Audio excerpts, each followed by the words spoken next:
Let's discuss the famous pipeline story. एक बहुत important story है, आज उसके बारे में मैं आपको बताने वाला हूँ और डिटेल में लेकर चलूंगा। ध्यान से सुनिएगा, बहुत इंपॉर्टेंट कहानी और एक बहुत शानदार मैसेज देकर जाएगी आपको। एक बहुत ही शानदार किताब है parable of pipeline. I hope आप लोगों ने ये पढ़ी होगी, नहीं पढ़ी होगी तो इसके बारे में, इसकी कहानी सुनी होगी, नहीं सुनी है कोई दिक्कत नहीं है, मैं आपको इस कहानी के बारे में बताऊंगा। इसके राइटर है बर्क हेजेस, राइट। बहुत ही शानदार बुक है और एक बहुत ही शानदार कहानी दी गई है इस बुक में। मैं आपको पूरी बुक तो नहीं पढ़ा सकता, लेकिन इस कहानी का एक छोटा सा सार मैं आपको देने वाला हूँ, राइट। जरा गौर से सुनेंगे और आपको अगर मौका मिले तो ये बुक अमेजोन से, फ्लिपकार्ट से या इवन वेस्टीज के बेस्ट डील स्टोर से जाकर परचेज करिए और इसको पढ़ने की कोशिश करिए। दोस्तों बहुत इंपॉर्टेंट मैसेज दिया है इस बुक के अंदर। चलो मैं इस कहानी का छोटा सा सारांश में आपको देने की कोशिश करता हूं। देखो दोस्तों, दो दोस्त होते हैं, उनका नाम होता है, एक का नाम होता है ब्रूनो, एक का होता है पाब्लो। क्या नाम है? दो दोस्त होते हैं, एक गांव में रहते हैं, उनका एक का नाम होता है ब्रूनो और एक होता है पाब्लो। ये इनकी कहानी है दोस्तों। और मेन जो कहानी का मेन पर्पस है वो ये है कि आज हार्ड वर्क किया जाए या आज स्मार्ट वर्क करके कल को सिक्योर किया जाए। ये इसका थीम रहने वाला है, राइट। तो मैं आपको कहानी शुरू करता हूं दोस्तों। चलिए, तो जैसा कि आप स्क्रीन पर देख पा रहे हैं, स्क्रीन पर देखते देखते हम लोग कहानी के साथ आगे बढ़ेंगे। दो पहाड़ हैं, एक पहाड़ पर एक गांव है, राइट। और उस गांव के अंदर पानी नहीं है। पानी लेने के लिए उस गांव के सभी व्यक्तियों को दूसरे पहाड़ के ऊपर जाना पड़ता है। जैसा आप स्क्रीन पर देख पा रहे हैं, जो गांव है वो एक पहाड़ पर है, लेकिन इस पहाड़ पर पानी नहीं है और गांव वालों को पानी लेने के लिए दूसरे पहाड़ पर जाना पड़ता था। उस पहाड़ पर जाने के लिए पहले उस पहाड़ से आपको नीचे उतरना है, नीचे आके फिर आप दूसरे पहाड़ पर जाएंगे, फिर पानी लेकर आएंगे, फिर वापस अपने गांव से लेकर आएंगे। लोगों की दिनचर्या कुछ ऐसी होती थी पानी पीने के लिए, राइट। लोग पानी के लिए बहुत ज्यादा तरसते थे, क्योंकि एक पहाड़ से दूसरे पहाड़ पर पानी ले जाना बहुत मुश्किल काम है दोस्तों। क्योंकि जब आप पानी लेकर आएंगे तो ऑटोमेटिकली फिर आपकी प्यास बढ़ जाती है। तो लोग त्राही त्राही मचाते थे पानी के लिए। उसी गांव के अंदर दो दोस्त रहते थे, इसी गांव के अंदर दो दोस्त रहते हैं और वो प्लान करते हैं कि यार अब हम बड़े हो गए, अब हमें ना जीने के लिए कुछ करना चाहिए, अब हमें अपनी लाइफ को गुजारने के लिए कुछ बढ़िया करना चाहिए, राइट। अच्छा, इसी दौरान होता क्या है, जो गांव का एक मेयर होता है या प्रधान बोल सकते हो, गांव का एक प्रधान होता है, वो प्रधान एक वैकेंसी निकालता है गांव के लिए। वो कहता है कि अगर आप इस गांव में पानी लेकर आते हैं तो हम आपको पैसा दे देंगे। ये काम उन्होंने एक वैकेंसी निकाली थी। तो इन दोस्तों ने कहा यार हमें काम की जरूरत है, हमें अपनी जिंदगी को अच्छा चलाने के लिए काम की जरूरत है, तो क्यों ना हम इस काम को करें, राइट। तो उस प्रधान ने क्या कहा, उस प्रधान ने कहा कि आपको ये बाल्टी से पानी लेकर आना है, एक पहाड़ से दूसरे गांव के अंदर पानी लेकर आना है, और इसके एवज में हम आपको क्या देंगे, इसके एवज में हम आपको रोज हर बाल्टी के 10 रुपए देंगे। एक बाल्टी का 10 रुपए। अब जितनी बाल्टी आप पानी गांव में लेकर आएंगे उतना ज्यादा हम आपको पानी देंगे, उतना ज्यादा सॉरी हम आपको पैसा देने वाले हैं। ये था उस प्रधान का प्लान। अच्छा, दोस्तों ने डिसाइड किया चलो यार ये काम शुरू करते हैं, वैसे भी अपने पास कोई काम तो है नहीं, तो क्यों ना ये काम शुरू किया जाए। तो दोस्तों ने दोनों एग्री हो जाते हैं और वो दोनों क्या करते हैं, बाल्टियों से पानी लाना शुरू कर देते हैं। बहुत मेहनत करते हैं, दिन रात मेहनत करते हैं, क्योंकि उनका एक सपना होता है कि जिंदगी में मुझे बहुत सारा पैसा कमाना है। तो वो क्या करते थे, दोनों हाथों से बाल्टियां उठाते थे, दूसरे पहाड़ पर जाते थे, पानी भरते थे, वापस गांव में लेकर आते थे, फिर पलट देते थे, फिर जाते थे, फिर आते थे, फिर जाते थे, आते थे। वो रोज ये काम करने लगे और रोज इसी काम से वो पैसा कमाने लगे। अच्छा, ब्रूनो जो होता है उसके माइंड में ख्याल आता है कि यार जितनी ज्यादा बाल्टियां पानी लाऊंगा उतना ज्यादा मुझे पैसा मिलेगा। क्या? जितनी ज्यादा बाल्टियां मैं पानी भर के लाऊंगा उतना ज्यादा मैं पैसा कमाऊंगा। तो एक काम करता हूं, क्योंकि ब्रूनो का दिमाग थोड़ा ज्यादा तेज काम करता है, तो वो क्या करता है, वो अपनी बाल्टी के साइज को थोड़ा सा बड़ा कर देता है। कह रहा छोटी छोटी बाल्टी भर के लाऊंगा, बहुत मेहनत लगती है, काम करते हैं, मेरा शरीर बहुत तगड़ा है, तो मैं क्यों ना इस बाल्टियों को मैं थोड़ा बड़ा कर लूं। अगर मैं बड़ी साइज की बाल्टी लेकर आऊंगा तो मुझे पैसा भी ज्यादा दुगना मिलेगा और मुझे मेहनत कम करने की जरूरत पड़ेगी। तो उसने क्या करा, उसने अपनी बाल्टी को बड़ा किया और उसने हार्ड वर्क करना शुरू करा। उसने कहा मैं बहुत हार्ड वर्क करूंगा और हार्ड वर्क करने के बाद मैं बहुत सारा पैसा बनाऊंगा, और जब मैं बहुत सारा पैसा बनाऊंगा तो मैं एक बहुत सारा शानदार घर भी खरीद लूंगा। क्या प्लानिंग थी कि साइज को बड़ा करके मैं पैसा ज्यादा कमाऊंगा और अपने सारे सपने पूरे कर लूंगा। लेकिन जो दूसरा दोस्त था वो इस काम से सेटिस्फाइड नहीं था। जो दूसरा दोस्त पाब्लो था वो इस काम से बिल्कुल भी सेटिस्फाइड नहीं था। उसको ये काम बहुत बोरिंग लगता था, राइट। उसके दिमाग में ख्याल आया कि क्यों ना कुछ ऐसा किया जाए कि मुझे फिजिकल एफर्ट ज्यादा ना करना पड़े और पैसा भी आता रहे, मुझे ज्यादा मेहनत भी ना करनी पड़े और पैसा भी आना शुरू हो जाए, राइट। तो उसने कुछ दिमाग लगाया और उसने एक प्लान बनाया। एक प्लान डिजाइन किया कि कि एक पहाड़ से दूसरे गांव के अंदर पानी कैसे लेकर आ जाए, एक मास्टर प्लान उसने डिजाइन किया। तो उसने डिजाइन किया दोस्तों, स्क्रीन पर आप देख सकते हो, इस पहाड़ से डायरेक्ट एक पाइपलाइन बिछाई दूसरे पहाड़ पर। यहां से लेके, पहले क्या था, पैदल पहले नीचे आना पड़ता था, यहां से फिर ऊपर जाके बाल्टी भरो, फिर नीचे लाओ, फिर दूसरे पहाड़ पे चढ़ो और गांव में पहुंचाओ। पहले ये करना पड़ता था जिसमें बहुत हार्ड वर्क लगता था। लेकिन पाब्लो ने क्या किया, डायरेक्टली एक मास्टर प्लान बनाया, क्यों ना मैं इस पहाड़ से डायरेक्ट एक पाइपलाइन बिछाऊं और दूसरे पहाड़ के ऊपर डायरेक्ट में पहुंचा दूं। ये इसका मास्टर प्लान था। अच्छा, ये मास्टर प्लान इसने अपने दोस्त को भी बताया कि मेरा ये प्लान है, और अगर हमारा ये प्लान सक्सेसफुल हो जाता है तो पानी की सारी समस्या खत्म हो जाएगी और हम जिंदगी भर पैसा कमाएंगे। लेकिन दोस्त, ब्रूनो को ये बात समझ में नहीं आई। ब्रूनो ने साफ मना कर दिया। ब्रूनो कह रहा, सर भाई सुबह से शाम तक मैं काम करता हूँ, इतना मेहनत कर रहा हूँ, अच्छी खासी जिंदगी चल रही है, अच्छा पैसा बना रहे हैं, क्यों टेंशन ले रहा है, क्यों इन सब चक्करों में पड़ रहा है। लेकिन पाब्लो अपनी जिद पे अड़ गया और उसने ये अपना मास्टर प्लान डिजाइन करना शुरू करा, उस पर काम करना शुरू करा। अच्छा, पाब्लो ने अब किया क्या, ब्रूनो ने क्या किया, अपनी बाल्टियां बढ़ानी शुरू कर दी।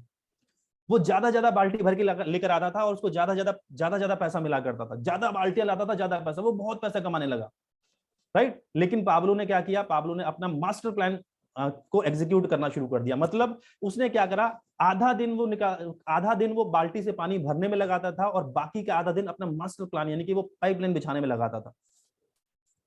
आधा दिन वो क्या करता था, बाल्टी से ढोया करता था, और बाकी के आधा दिन को वो अपने मास्टर प्लान यानी कि पाइपलाइन को बिछाने में काम करना शुरू कर दिया। दोस्तों, गांव वाले ने बहुत मजाक उड़ाया उसका, क्योंकि ये एक असंभव काम सा था, ये एक असंभव सी चीज थी। तो गांव वाले बहुत मजाक बनाते थे। वो उसको पाइपलाइन मैन का नाम देने लगे कि ये पाइपलाइन मैन है, ये इससे कुछ नहीं होगा, ये बेकार का है, ये इन सब से कुछ नहीं रखा। बहुत नेगेटिव किया लोगों ने। लेकिन दूसरी तरफ जो ब्रूनो था, उसका दोस्त था, जो बहुत हार्डवर्क कर रहा था, उसकी लाइफ इंप्रूव होनी शुरू हो गई। दोस्तों, उसने पैसा कमाना शुरू कर दिया और उसने उसी पैसे से घर ले लिया, उसी पैसे से घोड़े भी ले लिए, उसी पैसे से उसने गाय भी ले ली, एक अच्छा आलीशान घर बना लिया। बहुत मेहनत करता था, सुबह से रात तक वो बाल्टियां, बड़ी बाल्टियां भर के लेकर आने लगा, यानी कि हार्ड वर्क करके उसने पैसा बनाना शुरू कर दिया।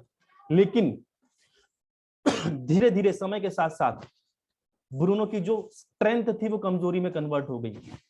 जितनी शक्ति ब्रूनो में थी वो धीरे धीरे खत्म होनी शुरू हो गई। जैसे जैसे ब्रूनो की उम्र बढ़नी शुरू हो गई, वो बूढ़ा होना शुरू हो गया। अब वो उतना ज्यादा काम नहीं कर पाता था जितना वो काम पहले कर पाता था।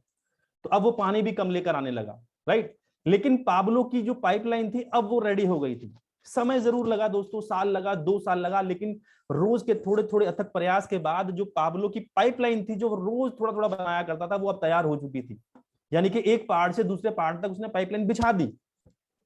अब आगे क्या दोस्तों, आगे होता क्या है, जो ब्रूनो होता है, क्योंकि वो शरीर की शक्ति कम हो चुकी है, अब वो कमजोर हो चुका है और वो बड़ी बड़ी बाल्टियां लेकर आया करता था, तब वो अचानक से एक बार गिर जाता है और उसको चोट लग जाती, राइट। लेकिन जो पाब्लो की पाइपलाइन थी अब वो चालू हो चुकी थी, उसका उद्घाटन हो चुका था।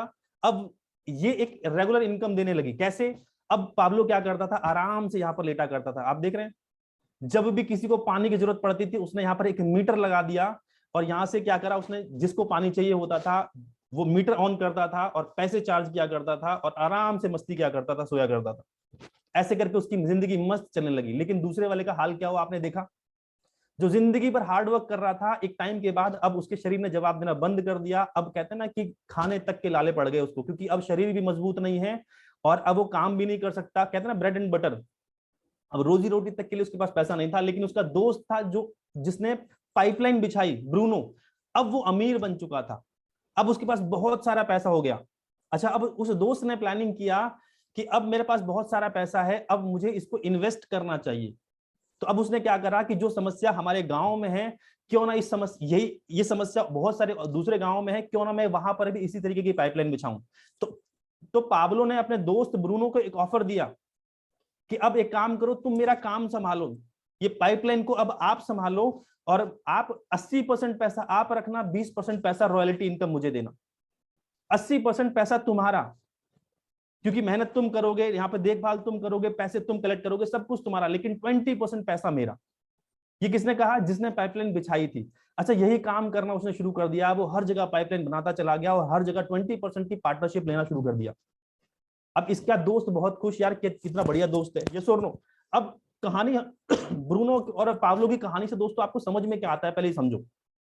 ब्रूनो क्या करता था, वो एक पहाड़ से दूसरे पहाड़ पर पानी लेकर आया करता था बड़ी बड़ी बाल्टियों से, और वो क्या करता था, हार्डवर्क करता था और एक्टिव वर्क करता था। जब जब जाएगा बाल्टी लेकर आएगा, तब तब पैसा आएगा, जब नहीं जाएगा तो पैसा नहीं आएगा। लेकिन दूसरी तरफ दोस्तों पाब्लो ने क्या किया, पाब्लो ने क्या किया, एक पहाड़ से दूसरे पहाड़ पर पाइपलाइन का निर्माण किया। टाइम लगा, वक्त लगा, लेकिन पाइपलाइन का निर्माण जब हो गया तब अब उसको पैसिव इनकम आ रही है। अब वो कुछ करे या ना करे, वो टूटी चलाएगा और पानी आता रहेगा, उसको अब जाकर दूसरे पहाड़ पर पानी लाने की जरूरत नहीं है। लेकिन याद रखना, इस पाइपलाइन को बिछाने में लगभग 2 साल का वक्त लगा, और इस 2 साल तक बहुत सारे चैलेंजेस फेस करने पड़े। गांव वाले ने बहुत उल्टी सीधी कही, लेकिन उसने किसी की नहीं सुनी। आज वो पैसिव इनकम कमा रहा है। यस और नो, ये दोनों दोस्तों की कहानी है। एक ऑप्शन है, आप जिंदगी भर एक्टिव इनकम के ऊपर काम करते रहें, और आने वाले टाइम के बाद, जब 30 35 40 साल के बाद जब हम बूढ़े हो जाते हैं, तो शरीर कुछ इस तरीके से हो जाता है और हमारी हालत कुछ ऐसी हो जाती है। लेकिन अगर आज हम पैसिव इनकम के ऊपर काम करते हैं, तो लाइफ हमारी कुछ और ही होती है दोस्तों। समझना पड़ेगा, हमें एक्टिव इनकम के ऊपर काम करना है, या एक्टिव इनकम के साथ साथ पैसिव इनकम को भी क्रिएट करें पाब्लो की तरह। जिस तरीके से 4 से 6 घंटे 8 घंटे हम जॉब करते हैं, जॉब के साथ साथ क्यों ना एक पैसिव इनकम यानी कि पाइपलाइन का निर्माण कर लें, ताकि आने वाले टाइम के अंदर जब हम काम करने लायक नहीं रहेंगे, जब हम नौकरी करने लायक नहीं रहेंगे, तो ये हमारी जो पैसिव इनकम है, जो हमारा सेकंड सोर्स ऑफ इनकम है, हमें जिंदगी भर इनकम देता रहे। इसके बारे में दोस्तों आज सोचना पड़ेगा। अब बात करते हैं दोस्तों, पैसिव इनकम आएगी कैसे, हम कैसे कमाएं, क्योंकि हमारे पास कोई पहाड़ नहीं है, हम बाल्टी लेकर पानी आ नहीं सकते, हम कोई पाइपलाइन, अभी हमारे पास कोई ऐसा ऑप्शन है नहीं जो मुझे कोई ऑफर देगा नहीं जो मैं पाइपलाइन बिछाऊं। तो हम क्या करें, पैसिव इनकम कैसे क्रिएट करें दोस्तों। देखो, पैसिव इनकम क्रिएट करने के तरीके मैं आपको बताता हूं। मेक मनी फ्रॉम मनी, पैसे से पैसा बनाओ। एक काम करते हैं दोस्तों, पैसे से पैसा बनाते हैं। पैसिव इनकम कमाने का तरीका है, नंबर 1, एक काम करते हैं, बहुत सारे कमरे या होटल बना लेते हैं और रेंट पे उठा देते हैं, रेंटल इनकम जिंदगी भर आती रहेगी। कर सकते हैं, कर सकते हैं, लेकिन इसके लिए पैसा होना चाहिए, पैसा शायद हमारे पास नहीं है। चलो एक स्टार्टअप करते हैं, एक बड़ा सा बिजनेस शुरू करते हैं, कर सकते हैं। अब इसके लिए भी पैसा चाहिए, वो हमारे पास है नहीं। म्यूचुअल फंड, चलो म्यूचुअल फंड्स में इन्वेस्ट करते हैं, वो साल दो हर साल आपको कुछ ना कुछ इंटरेस्ट ब्याज देता रहेगा, आपका घर उससे चलता रहेगा। अब मुझे बताइए, म्यूचुअल फंड्स में इन्वेस्टमेंट करने के लिए भी आपके पास पैसे हैं। ये दोस्तों तीनों काम ऐसे जिसके अंदर पैसा चाहिए और पैसा हमारे पास नहीं है, यानी कि हम ये वाली पैसिव इनकम तो नहीं ले सकते। ऑप्शन मैंने बता दिया, ये तीनों एक पैसिव इनकम का सोर्स है, लेकिन ये तीनों ऑप्शन हमारे लिए बंद है क्योंकि हमारे पास पैसा नहीं है। चलो दूसरा ऑप्शन कर लेते हैं, एक काम करते हैं, रॉयल्टी इनकम ले लेते हैं। आप एक काम करिए, बुक लिख दीजिए, नोवेल लिख दीजिए, आपकी किताब जब जब बिकेगी तब तब आपको आपके पास जिंदगी भर पैसा आता रहेगा। क्या इतने अच्छे राइटर हैं हम? नहीं ना। चलो एक काम करते हैं, हम पेंटर बन जाते हैं, बहुत ही आलीशान मोनालिसा वाली पेंटिंग बढ़िया सी बनाते हैं। मुझे बताइए, क्या इतने शानदार पेंटर हैं हम? नहीं। तो पेंटिंग से भी हमें रॉयल्टी इनकम आ सकती थी, लेकिन वो कलाकारी भी दोस्त अपने को नहीं आती। चलो चौथे काम करते हैं, सिंगर बन जाते हैं। गाना तो सब बहुत बढ़िया गा लेते हैं यार, सब गा लेते हैं। अच्छा, इतने शानदार सिंगर हैं कि हम प्लेबैक सिंगर बन पाए? नहीं। यानी कि रॉयल्टी इनकम भी आ सकती थी, लेकिन ये जो टैलेंट मैंने आपको बताया, ये टैलेंट भी हमारे अंदर नहीं है। तो क्या करें, पैसा चाहिए, ग्रोथ वे में चाहिए, ऐसा पैसा, ऐसी इनकम जो समय के साथ बढ़ती रहे। तो क्या करें, कैसे कैसे पैसिव इनकम क्रिएट करें दोस्तों। नेटवर्क मार्केटिंग एक ऐसा कॉन्सेप्ट है, एक ऐसा बिजनेस है जिससे आप अपनी इनकम, एक्टिव इनकम के साथ साथ पैसिव इनकम क्रिएट कर सकते हैं। आज दोस्तों इसी के बारे में, इसी की हिस्ट्री के बारे में आपको बताने वाला हूं। आई होप आपको ये छोटी सी कहानी समझ में आएगी, ब्रूनो और पाब्लो वाली। और आपको समझना पड़ेगा, हम अभी ब्रूनो का रोल कर रहे हैं या पाब्लो का रोल कर रहे हैं। हम हार्ड वर्क कर रहे हैं या हम हार्ड वर्क के साथ साथ स्मार्ट वर्क करने का भी प्रयास कर रहे हैं। क्या हम सिंगल सोर्स ऑफ इनकम के ऊपर डिपेंड है, या हम कोई सेकंड सोर्स ऑफ इनकम भी पार्ट टाइम में क्रिएट कर रहे हैं। ये आपको कहानी से समझ में आ गया होगा कि करना तो पड़ेगा, एक सोर्स ऑफ इनकम जरूर क्रिएट करनी पड़ेगी, क्योंकि उम्र बढ़ रही है, हमारी बॉडी की जो कैपेसिटी है वो धीरे धीरे कम होती जा रही है। अब वो बाल्टियां आप उम्र के साथ साथ वो उतनी भारी भारी बाल्टियां दोस्त नहीं उठा पाएंगे। इस चीज को हमें समझना पड़ेगा, राइट। चलिए आगे चलते हैं दोस्तों।